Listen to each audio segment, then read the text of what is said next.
Welcome to Hidden History, Stories from the Secret City. I'm Keith McDaniel, along with my co-host, Ray Smith. Good morning, Ray.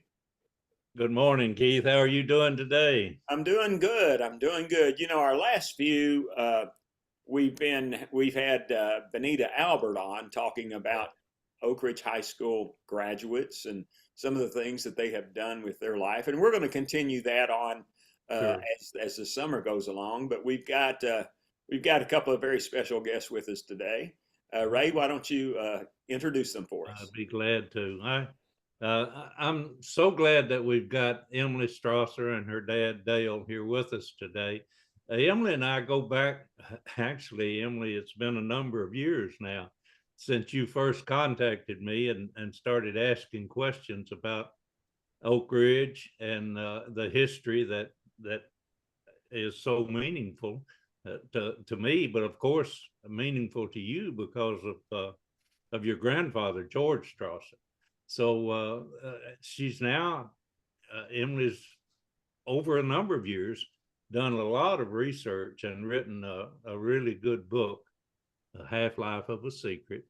And what impressed me as much as anything about her is her ability to tell the stories she's telling in such an effective way from a very personal standpoint. And I don't know that there's another book out that's taken the approach that she has taken, and she may be unique in being able to do that. But her grandfather was actually involved in some of the very most important work done at Y-12, the separation of lithium-6 for the hydrogen bomb.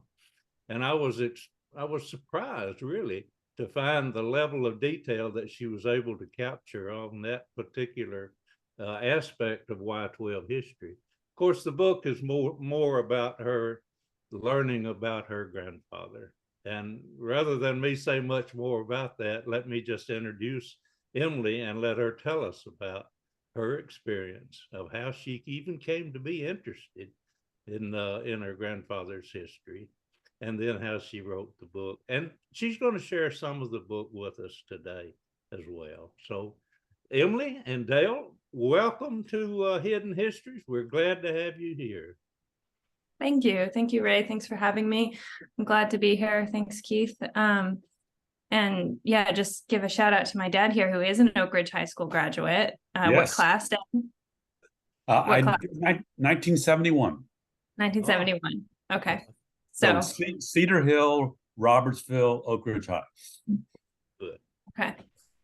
So those are his Oak Ridge bona fides. And I'll talk a little bit more about the book, but just want to say, one of the things that's been really special about this process, it's a pretty personal book that is at times vulnerable. I talk about, vulnerable family things, including mental illness in my family. And my family has always been really supportive of me trying to uncover this history. And so it's really special to have my dad here with me. We did an event at the Oak Ridge Library, about a month ago, feels like a year ago, and yesterday at the same time. So, it's cool to have him here. He can talk about, some of his responses to the book or what it was like learning about his dad from this angle, but just grateful for him for being on with me. Good. Yeah. Well, we're glad to have both of you, and it will be kind of a unique experience because of your perspective of writing the book, but also your dad's perspective has got to be very interesting. So looking forward. So I guess I could start off just by sharing my screen. Shall I do that and talk a little bit about the book and just read a little bit? Please. Let's see. Share screen. Okay, I have done this before and it's worked.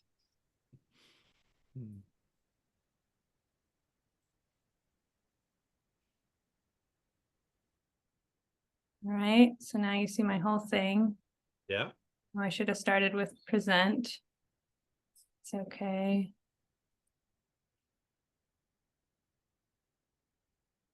Sorry, guys. Oh, that's okay. You'll get there. There we go. Okay. So this is my book, Half-Life of a Secret, that was just published. And as Ray mentioned, the the story kind of focuses on my interest in my grandfather, George Strasser, who was at Y-12 from 1943 to 1974. This is a photograph of him from the late 50s. My grandmother was very good about taking notes on photographs so that we knew when they were from, which as a researcher decades later, trying to figure these things out, I'm really grateful for her record keeping abilities. As a historian, I find that same kind of joy when I find somebody who puts dates on things. It makes it so much easier. It's so, yeah, sometimes names too. I would never be able to recognize names. I actually, this postcard, I was actually sort of excited to bring this to the group because I've had this for a long time. This is of Y-12, obviously. I don't know when this postcard was printed. I was curious if anyone on this call had any idea. Well, I can tell you it's an early printing. I can see buildings there that are no longer there today, obviously. But maybe postcards mostly were made in the 50s and 60s kind of time frame, if I remember right. That's about what I guessed, yeah. So that's where he was. And then this is just to embarrass my dad. I've got a little family photographs here. There's George. This is my dad. This is his younger sister, Nellie, and his older sister, Kurt. And my Aunt Karen is not in this photograph, and my grandmother must be taking the photo. Yeah. And this photograph was almost on the cover of the book, but instead it's a photograph of my grandparents in front of their flat top, their first flat top. So I'll just read from the very first page of the book, which gives a good jumping off point. Okay. It'll just be a very short selection.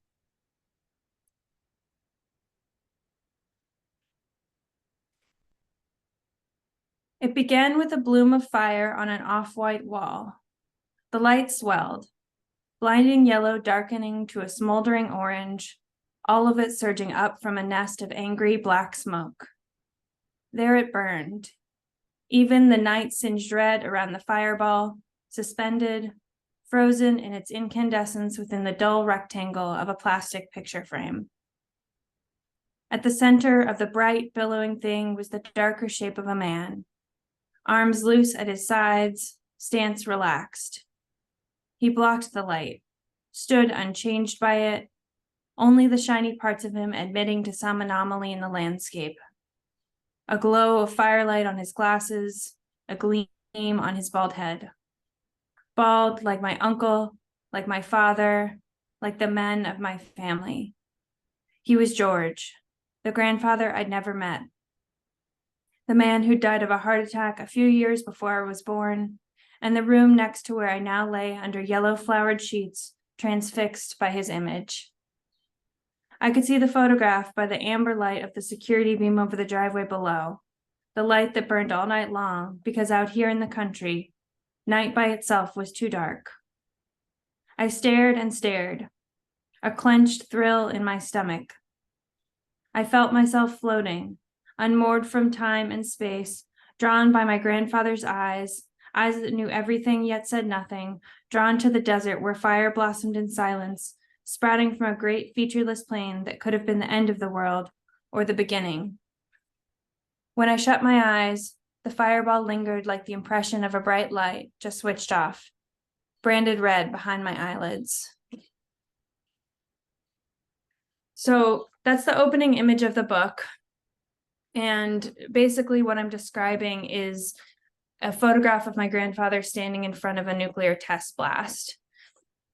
Although at the time, if you'd asked me as a child what it was, I wouldn't probably have been able to fully articulate that. You know, children just kind of take in whatever's in their environment and make sense of it how they will.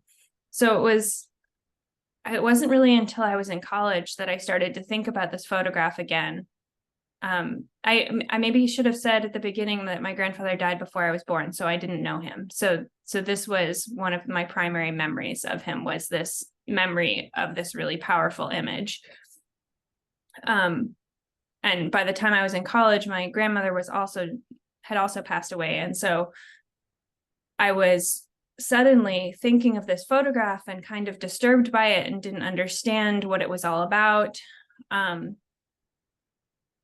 didn't really know who to ask either, because my grandmother was gone and my grandfather wasn't there to explain it to me.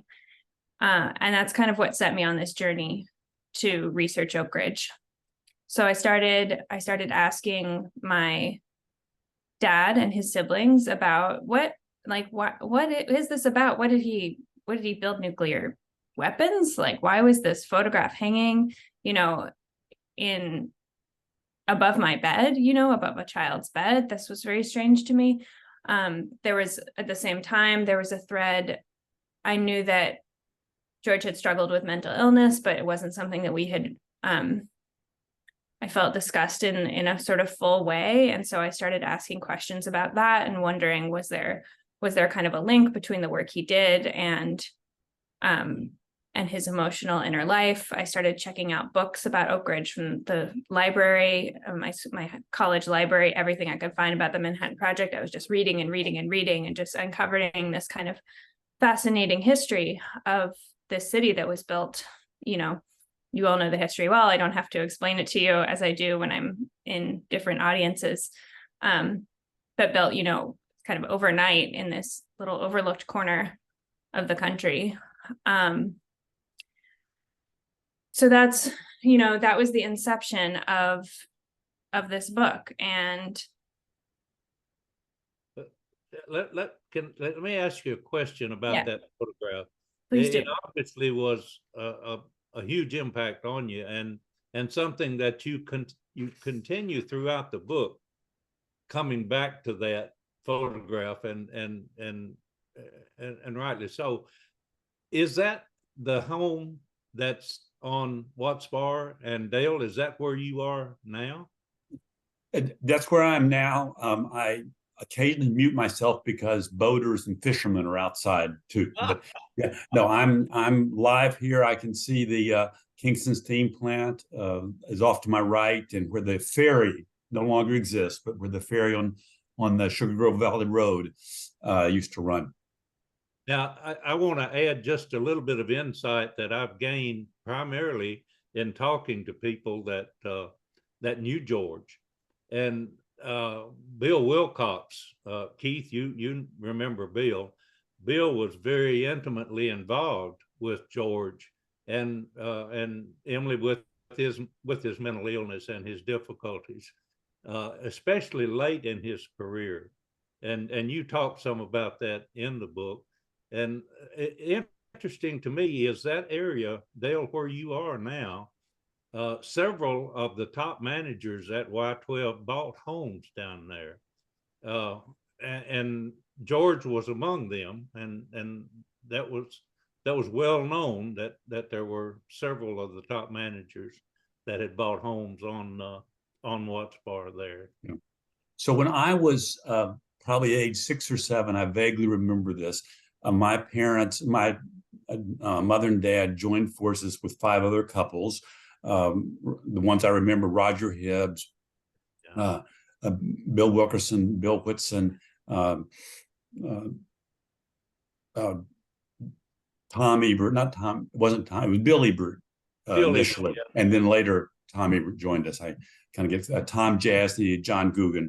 And they bought this. They drew lots to see who got which choice of lakefront property.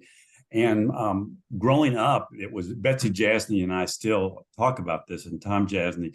Our summers were just bucolic out here. I mean, we were elementary school, junior high, high school, and Tom Jasny and I built forts and had lemonade stands. And there were always a lot of Hibbs kids because they were a larger family. And we skied together and did tricks together. And we had shared horses. My father had a farm, which Emily talks about in the book a lot. And it was kind of, each family seemed to own 1 or 2 horses, and they were all kept communally. And so several days a week, we would saddle up and we would, exchange gear and tack. And so there was a very idyllic summer feeling here. And I think this is part of what Emily sort of started to pick up on when the next generation came. So when the next generation came and Emily was relegated to basically a large closet space, and this picture was to the side and she was sleeping on the floor, and she would share it with her cousin Julia. So why don't I let Emily pick it back up from there? But I think that legacy also had been laid, of a very warm and fond, just sort of childhood times. And the parents, for the most part, the dads would carpool into work, and they would leave at 7:30 in the morning and get back late in the evening. And in the summertime, there was time for fishing and whatever else. And always a lot of little projects, sometimes called capers, of different building things, usually activities that were a little beyond our skill to actually do well. But I remember people like Bill Ebert had more of the skill and equipment than the rest of us had, so he would help us. And some people didn't do, like Jack Case wasn't quite as hands-on as Bill Wilkerson was. But no, it was a very special time. And then a lot of things that we didn't talk about very much, which comes up. Of course, we knew about the atomic bomb, and we knew that's what our fathers had worked on. We didn't talk about it a lot.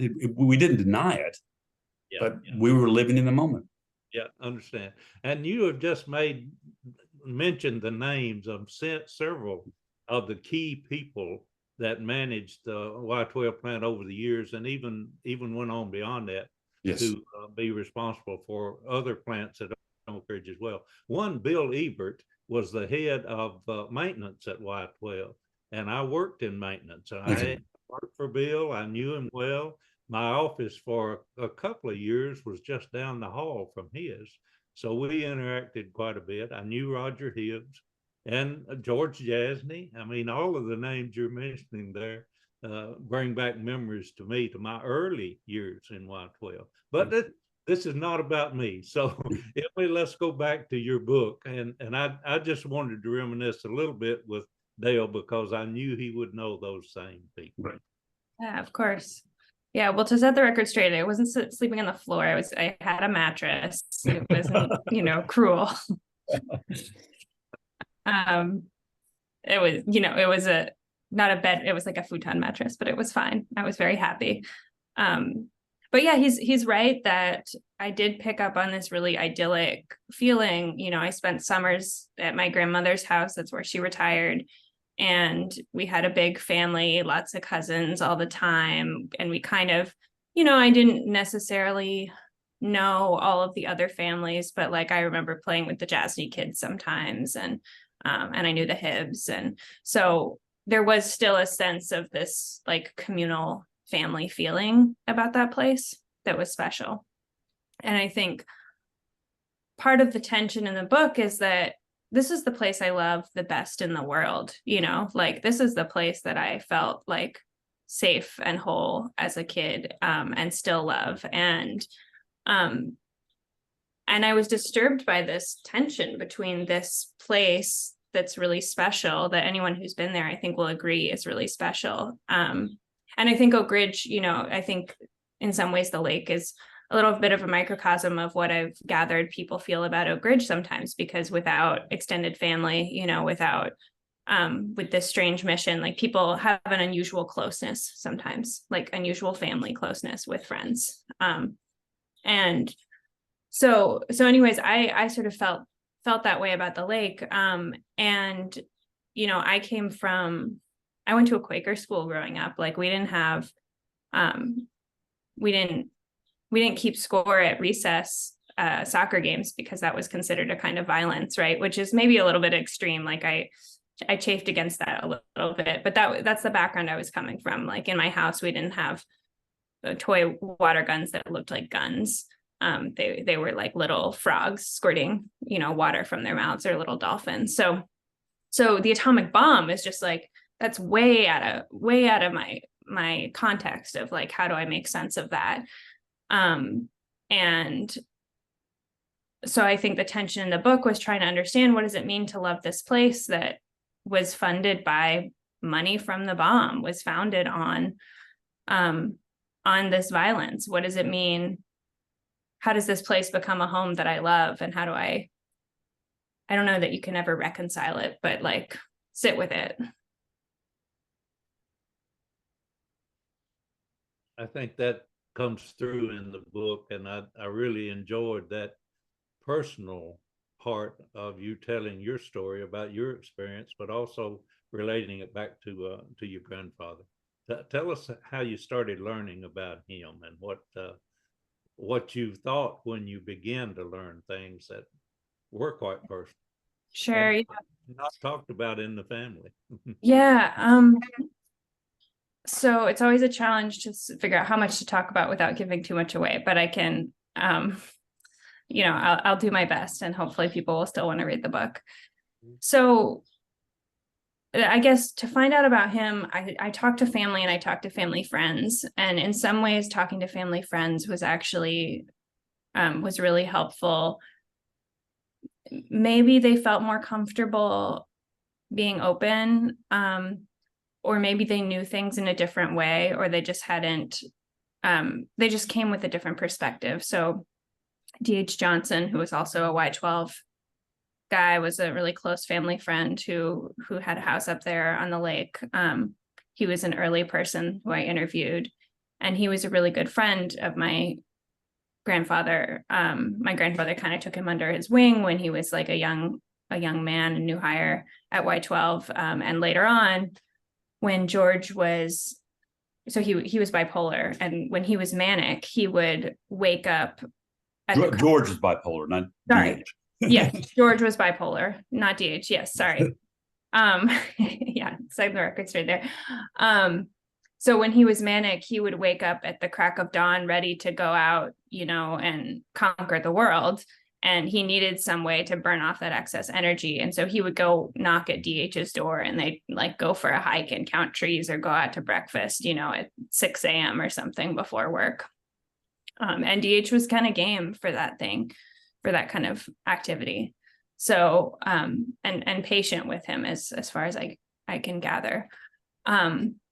So DH had some, he had some memories of, George had some suicide attempts, and he had some memories of that. There were some different ways that people remembered a particular episode. I won't give the details here, but there were particular ways that people remembered a different episode in the family. And so trying to sort through what's true, what's misremembered.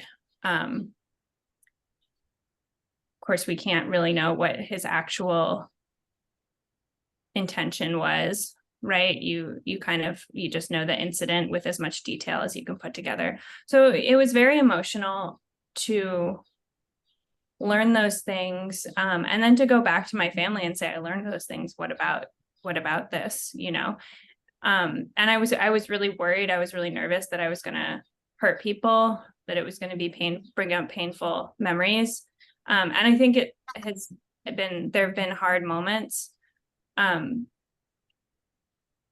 thing that I read about in the book is my aunt, my dad's youngest sister, sort of bore the brunt of some of the mental illness because she was the youngest one. So as it got worse, she was the last one left at home.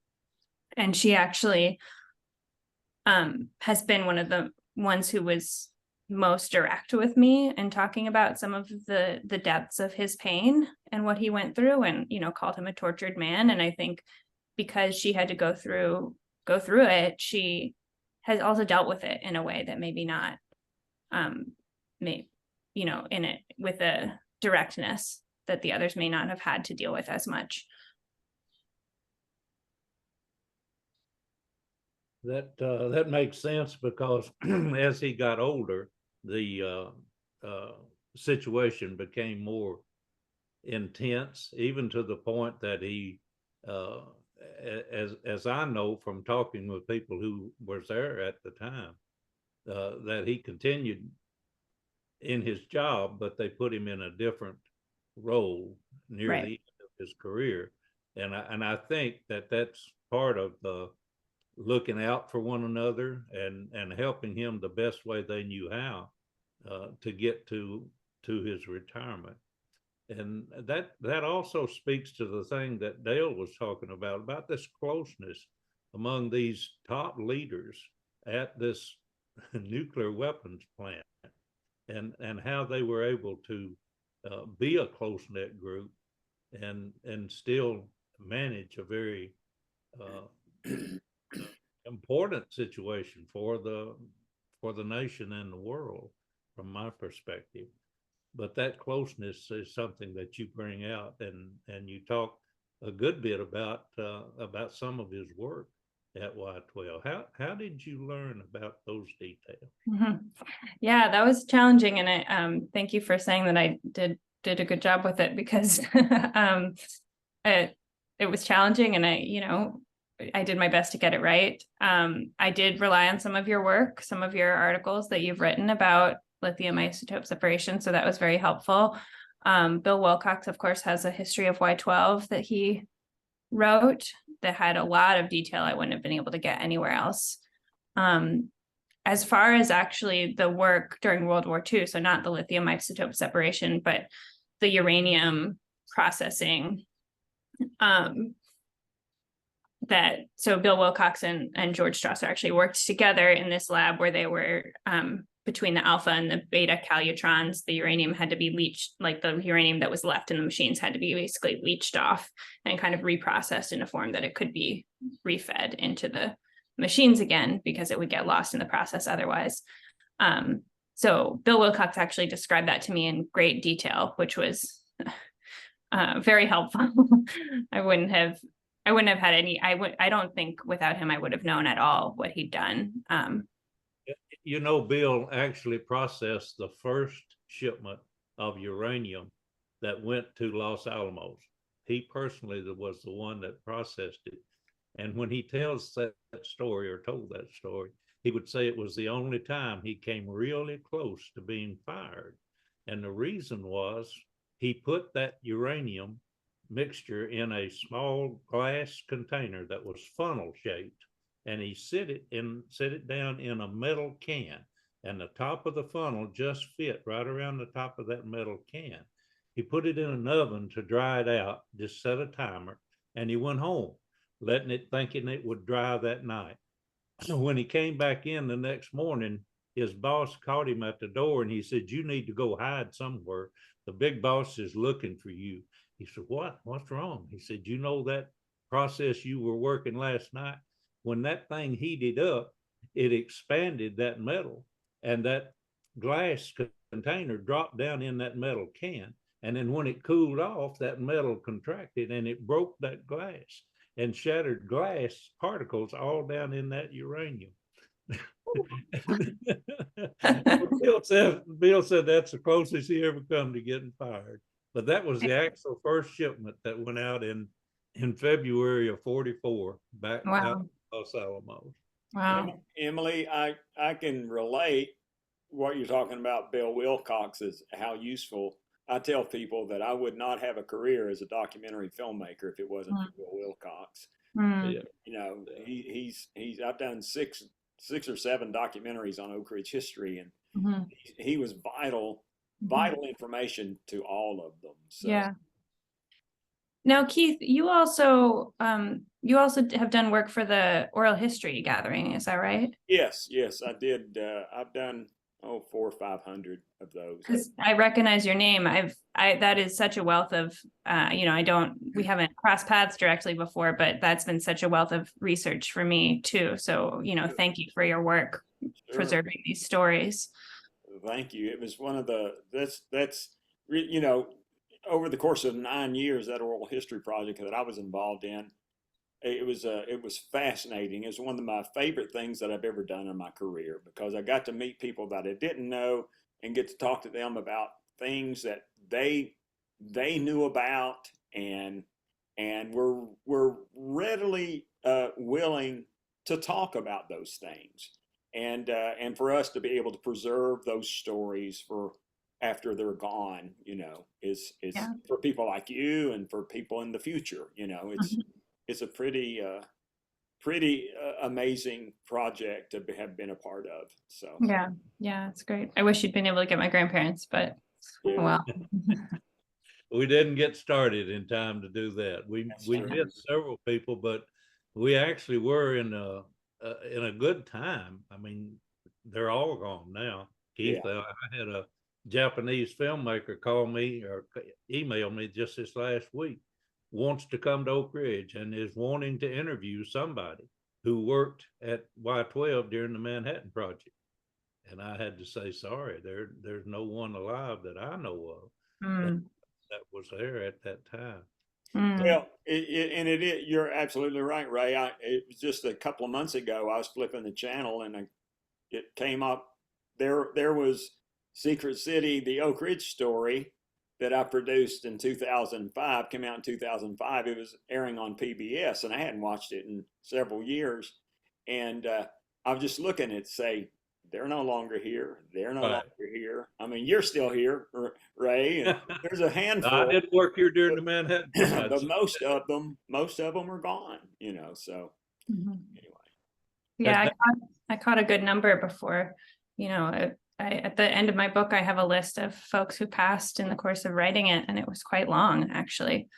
I've been working on this book about 10 years. So, Emily, I do have a question for you personally.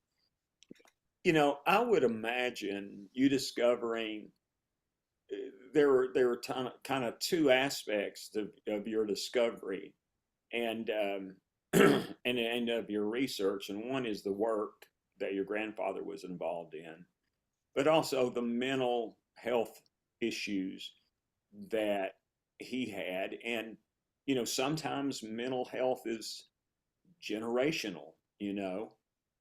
How did that impact you personally to think that, is this something that, is this something that I need to be worried about? Yeah, that's a good question. I mean, so I think part of my relationship to the mental health had been, I always, the way that I knew about it was in the context of, we got to be careful, kind of like in our family, we have to watch out, and in a caring way, in a way that's like, there is a genetic component. There are other people in my family, including, most likely, we can't diagnose her, but my grandfather's mother, most likely was bipolar. And so, and there are other people in my family who have that. And so, and then there's always various levels of, of things that get passed down. And so I was always kind of told, if you ever are having a hard time, like, don't wait, ask for help, don't wait until it's too late, which, I give my family credit for that. That wasn't necessarily the attitude when my grandfather was going through it. And, I wonder if he'd had help. I mean, he did get help, but I think there was also a big stigma. There was also a security concern, it was the time, it was the place. There were a lot of factors that contributed to maybe him not getting the kind of help he needed when he needed it. So, I think by the time I was writing this book, I mean, I have had my own mental health, journeys. I don't have bipolar disorder, but I, have struggled with anxiety, and have managed that. So I think by the time I was writing this book, I kind of knew what I'm dealing with for my own self. Not that you can't have surprises later on, but certain things usually show their head by a certain age. Sure. But yeah, so, it was interesting to think about what are the ways that I'm experiencing my own mental health that might have to do with my grandfather, or what has been passed on, as far as also, he experienced some childhood trauma, and I won't go into the details here, that can, people can find that in the book. But trauma is passed down through families, and affects subsequent generations. So even if I didn't experience anything of that directly, there are ways that I was interested in this. There are these psychoanalysts called Mariah Torek and Nicholas Abraham, who are these Hungarian, French-Hungarian psychoanalysts writing in like the 70s and 80s, who had this theory of the crypt, which is basically this idea that family secrets can be, as they call them, entombed within families and passed down kind of wordlessly from generation to generation. So even when something isn't like explicitly, even when something isn't known by, say, a grandchild, it can still be sort of held in this like silent space, that the way that people talk around things, and you can be kind of haunted by things that were not said, you know, from generations ago. And so I thought about like, in what ways is my kind of obsession with this history have to do with what wasn't spoken? Sure. You know? Sure. You know, and this is just another thought, and I don't, and I'm certainly no expert on you know, behavior or any of that, but anecdotally, and I don't want this to sound stereotypical, but people that are of a high intelligence, and which is what you had a bunch of in Oak Ridge during that time. There's a tendency to have two extremes. You know, you have a high intelligence, and then there may be some kind of other extreme, and sometimes that may manifest as some kind of mental issue or social issue. You know, I have a family member who's he has a very, very high IQ, but on the other side of it is not a very social person, and their entire life has had trouble being a social person. So I would imagine that was probably not something. I know, not to take anything away from your grandfather and his story, but I would imagine that was something that was, I wouldn't say uncommon, but you know, that was something that could have been found in other people that were working in that at that time on those projects, because of just the nature of intellect and, you know, mental capacity and, you know, those kinds of things.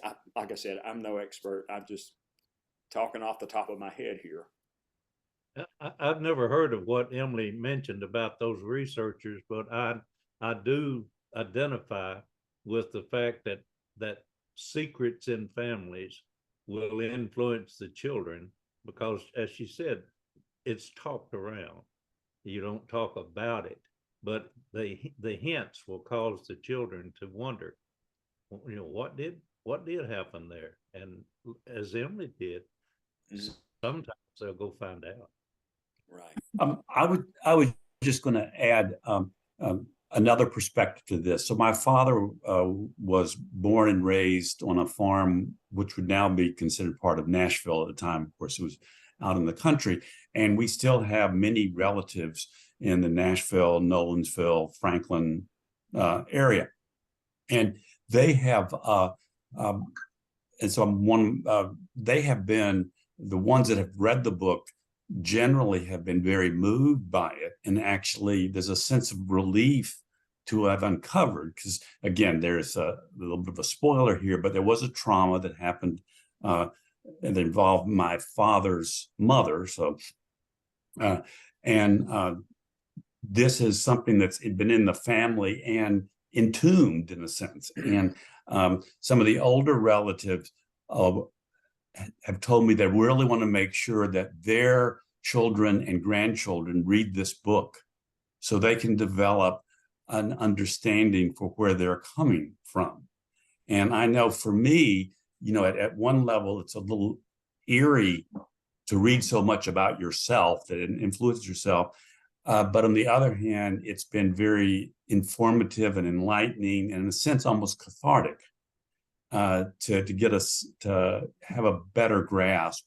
Of course, many of the general themes I was already aware of before Emily started the book, but she untangled a lot of specifics and then put it together in a way that made it more of a narrative, not just sort of an isolated feeling. Sure. But it's, I think the issue of family secrets, I mean, there's a whole Oak Ridge nuclear weapons, atomic weapons theme, but the other issue of family secrets is something that's resonated with a lot of readers. I agree. I think that's a part of an aspect of the book that makes it so beneficial to anyone who's dealing with family secrets, because it's not something that's all too often it's not talked about and not revealed, only in the imagination. And sometimes, as I'm sure Emily knows, the imagination can create things that are worse than what was actually there, or that was quite different than what was actually there. But and again, we want people to read the book, so Emily's not going to share too much of the detail, but the way that she learned about and how she told with compassion, with understanding, and probably because of the closeness of being inside the family and able to point out how certain aspects of George's life affected the other people who were around him. And I knew D.H. Johnson. I did not know the connection between he and George, but I knew him while working at Y-12, and he was a unique, had a kind of a good humor about him that I enjoyed, and to know that he had that relationship with George is not a surprise at all to me. That's just the kind of person that I remember.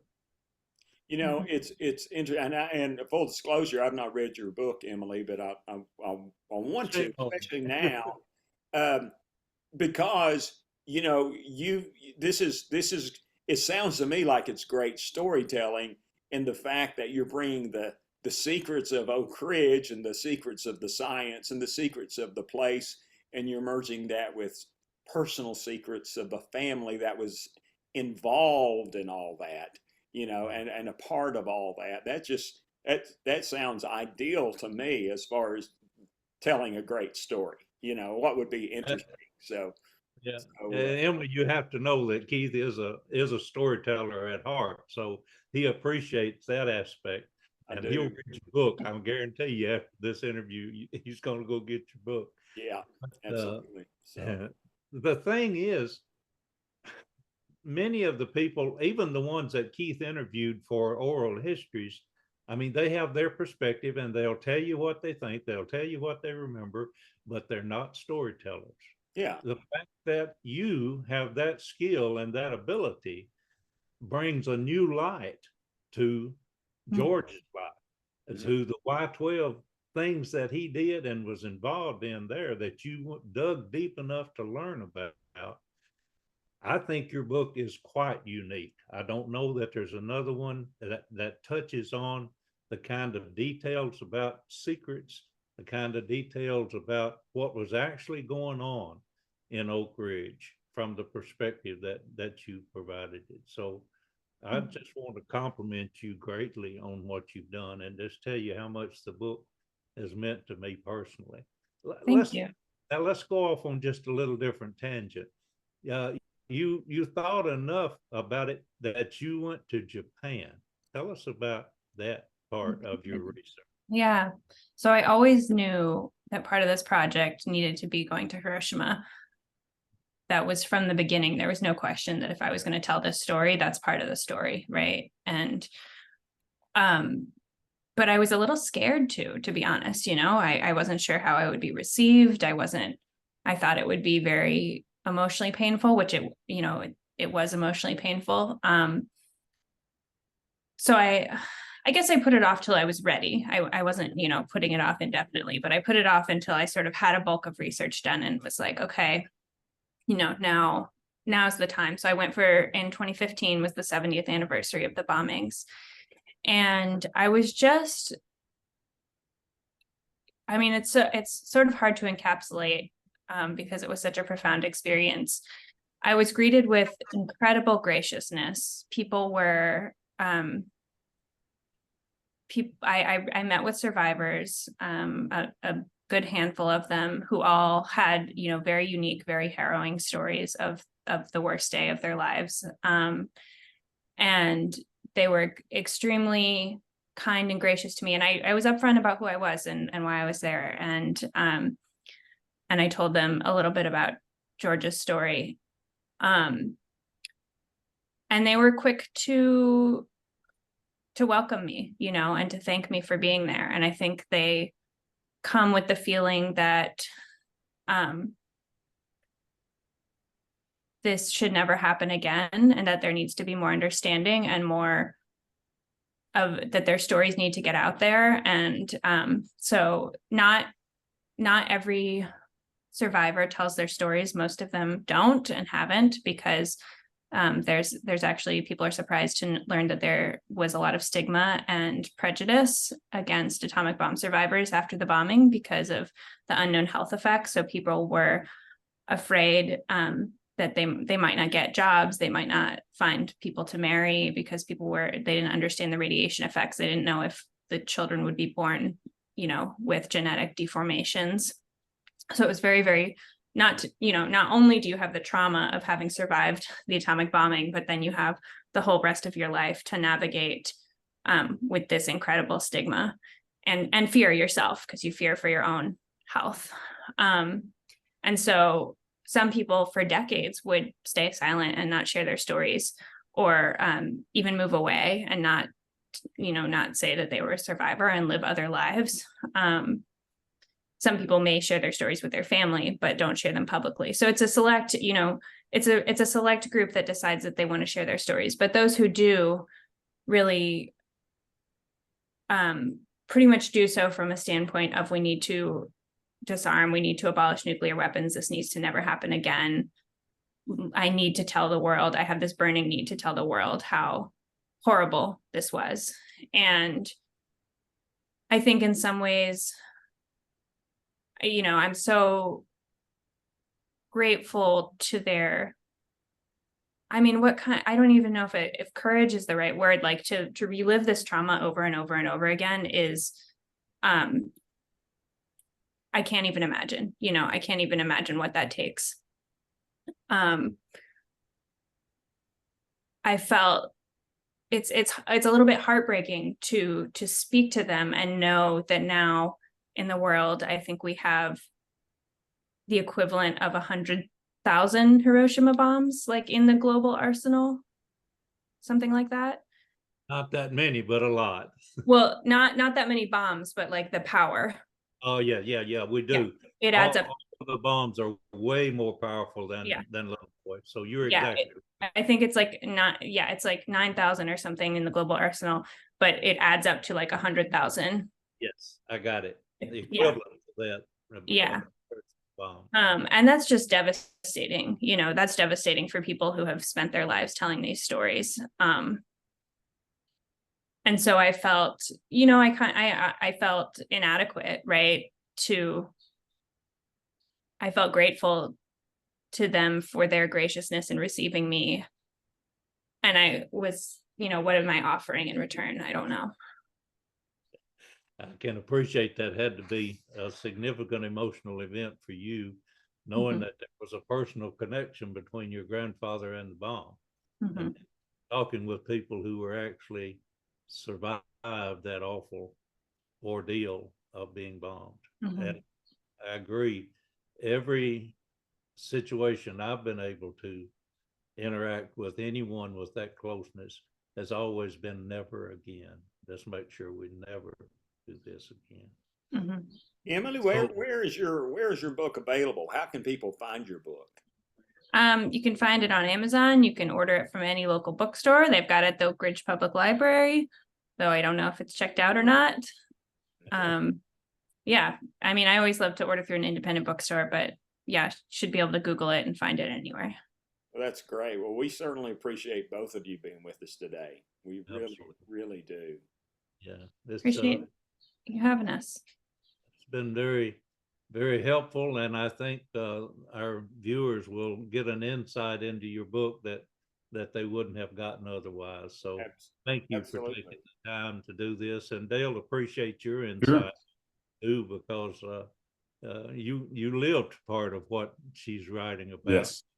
and actually got included in the book. Absolutely. All Emily, right. thank you very much. Again, right. Thank you both so much. We Thank appreciate you it. all. Thank Have a you. good day. And Ray, we'll be back in a few more weeks. Yes. We're going to take a couple of 3 weeks to come back because it's summer and people are busy, including you. Isn't that Yeah, right? but that's right. I've got a trip coming up and some other things that will cause us to need to delay just a little bit, but we'll come back with Benita and have more stories about Oak Ridge graduates. All right. Well, sounds great. And folks, thanks for watching today. We appreciate it.